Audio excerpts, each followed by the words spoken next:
La palabra comunismo se puede entender de dos maneras. Lo voy a explicar muy simple. O como movimiento político-social, o como modo de producción postcapitalista, al cual se llega a través del socialismo. Pues bien, nunca se ha llegado al modo de producción comunista, y ni siquiera está claro que se vaya a llegar. En la crítica del programa de Gotha, Marx dice: ¿qué quedará del Estado en la sociedad comunista? Solo lo sabremos cuando lleguemos empíricamente. Claro. Y por mucho que ajustemos la palabra Estado a pueblo, jamás resolveremos la cuestión. Hay que llegar.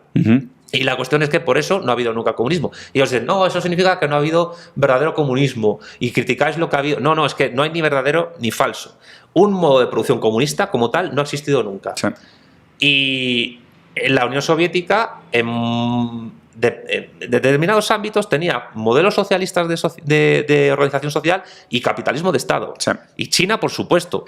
El problema de muchos liberales es que contraponen capitalismo a socialismo cuando realmente el segundo es, en teoría, según Marx, el mejor hijo del primero. Ya. O sea, el socialismo es el mejor hijo del capitalismo. Claro, es el hijo. En un sentido, en una lectura dialéctica. Es el hijo que coge lo mejor del padre, lo supera y al mismo tiempo mata al padre. Claro. Es decir, no, el socialismo marxista no es anticapitalista, pero anula al capitalismo superándolo. Sí, sí, sí. Esa es la parte. Resolviendo sus contradicciones. Resolviendo sus conflictos, sus contradicciones y avanzando a un modo de producción comunista en el cual, al igual que pasa en el capitalismo, quedarán elementos sociales capitalistas o incluso feudales o esclavistas. Sí. ¿Por qué? Pues porque en modos de producción anteriores se han producido fenómenos culturales que lo siguen influyendo.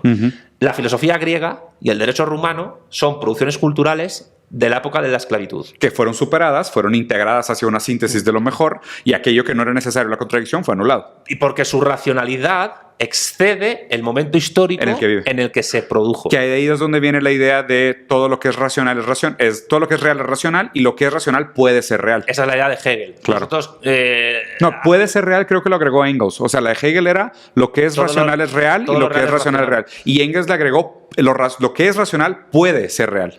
No necesariamente, porque hay fenómenos irracionales y arracionales en la realidad. Ya. Nosotros defendemos que la definición de materialismo más aséptica y más clara es decir que todo lo real es material. Okay. Tanto lo racional como lo irracional. Lo irracional, pero es material. O lo arracional. Son fenómenos también muy interesantes. Sí, claro, que están fuera de la razón. Y que se producen, por ejemplo, en el mundo que estudia la física. Cuántico. Claro. Sí, sí. La cuestión, y es muy importante esta pregunta que planteas, es que si los grandes logros del capitalismo son la universalización de derechos y el desarrollo tecnocientífico, evitar una deriva posmodernista anarcocapitalista de los mismos evita que esa universalización de derechos se pierda y que el desarrollo tecnocientífico acabe en una suerte de mayor anarquía de la producción. Claro. Y otra cosa que me gustaría agregar, digo, para toda esta gente que dice de que pues es que se ha intentado muchas veces y ha fracasado. Y claro, hay que ser crítico y frío con los intentos socialistas de las últimas décadas y entender por qué cada uno de ellos tuvo sus éxitos y sus fracasos. Pero algo que también la gente tiene que entender, aún el cambio del modelo feudal al modelo capital tomó siglos. Sí, o sea, 6 siglos. No se dio así de la noche a la mañana, ahora somos capitalistas. Por supuesto que no. Es una negación de la historia. Esto es muy importante. Los modos de producción se instauran a través de dialéctica de clases de estados y imperios durante mucho tiempo histórico. Exacto. Y ensayo y error. Exactamente. Las primeras formas sociales capitalistas se originan en la Baja Edad Media. Siglo XIII, dices, ¿no? 12, 13 de la Edad Media. Y a la burguesía a los capitalistas les cuesta 6 siglos convertirse en clase hegemónica. Por ejemplo, antes de la Revolución Francesa, los burgueses, los capitalistas, estaban dentro del tercer estado. Eran considerados por la nobleza y el alto clero como escoria. Sí. Es decir, no son elegidos por Dios para gobernar y encima simplemente se dedican a comerciar. Con lo cual, ¿qué es lo único que pueden hacer para ascender? Comprar títulos nobiliarios, etcétera. Que eso, en las desamortizaciones que ocurrieron en el siglo XIX, pero también ocurrieron en México y en Brasil y en España, pues los burgueses compraban títulos nobiliarios para dar prestigio a su posición social. Pero en un momento dado la burguesía se da cuenta, es que nosotros estamos manteniendo a clases improductivas, que encima viven del trabajo, no solo nuestro, sino del resto del pueblo. Sí. Llegó un momento en que después del gasto de arcas que tuvo Luis XIV en el siglo XVIII, pues Francia se quedó en la ruina, había mucha hambre, había mucha miseria, y aquello explotó en la Revolución Francesa, que fue terrorífica, brutal, pero claro, como son las revoluciones, necesarias. La gente no entiende que las revoluciones son violentas. Y claro, que en ese choque de clases, burguesía versus nobleza y alto clero, también el incipiente proletariado y el campesinado chocaban con los demás, incluso con la burguesía. El primer protocomunista fue François Babet a nivel político en la Revolución Francesa. Por eso, la primera definición de comunismo tiene que ser conectada con la segunda de modo de producción. Para llegar al modo de producción comunista se necesita un movimiento político-social comunista o socialista, como lo quieras llamar, que quiera avanzar ahí. El texto para mí fundamental para entender esto es el capítulo llamado Feuerbach de la ideología alemana, Sí. donde Marx y Engels definen al comunista como materialista práctico. O sea, no solo un filósofo teórico, sino un señor uno que baja a la tierra, que mira al cemento y que moviliza a los trabajadores en la medida de sus posibilidades. E incluso defienden, y con esta frase mía empieza, pues que es una cita de Marx y Engels, la vuelta al revés de Marx, que para ellos el comunismo no es un ideal al que sujetar la humanidad ni una meta a la que llegar. Nosotros llamamos comunismo al movimiento real que anula y supera el estado de cosas actual partiendo de las premisas del estado de cosas actual. Claro. Es decir, de lo que hay.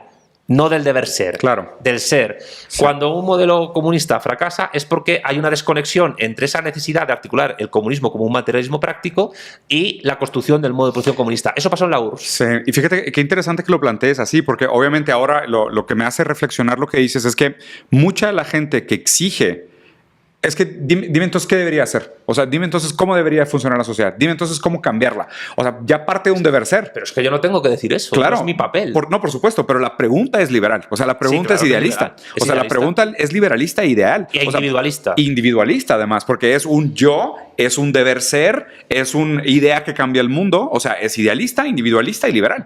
O sea, la pregunta en sí revela todo aquello que es antítesis o que no funciona dentro del sistema de pensamiento materialista. Esas personas están manejando unas ideas, una ideología que no les hace conocer realmente cómo funciona el capitalismo, sino que defienden una idea de capitalismo que se ciñe a sus posibilidades como individuo soberano, emprendedor, etc. Es decir, ¿qué puedo hacer yo para cambiar la sociedad? El change the world que dicen muchos los anglosajones. Tú no puedes hacer prácticamente nada. Tú eres una hormiga más en el mundo y haces lo que puedes. Aquí de lo que se trata es ¿en qué momento histórico estamos? ¿En qué momento tecnocientífico estamos? ¿Cuáles son las condiciones reales? ¿Y qué tipo de desarrollo teórico y de crítica y autocrítica hemos hecho a nuestra labor histórica como movimiento político? Porque la Unión Soviética cae, es un fracaso la Unión Soviética, pero es un fracaso, esto que voy a decir a lo mejor es polémico, es un fracaso luminoso. Sí, con aprendizajes. Voy a hacer la analogía con otro imperio del pasado, el de Alejandro Magno. La idea que tenía Alejandro Magno, siguiendo a Aristóteles y siguiendo a la filosofía griega, era extender el modelo social griego, de la filosofía griega, de Atenas, Esparta, Macedonia, etcétera, al resto del mundo.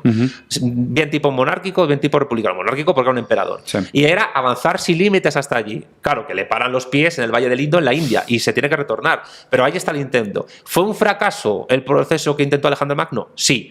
Pero es un fracaso luminoso porque en el proceso de construcción de esa sociedad va incorporando pueblos y poblaciones, y no solo griegos, turcos, persas, asiáticos, de Asia Central, etcétera. La prueba es egipcios.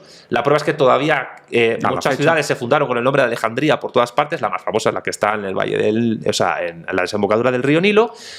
Y mostró a la historia un proceso bastante luminoso de construcción de la sociedad.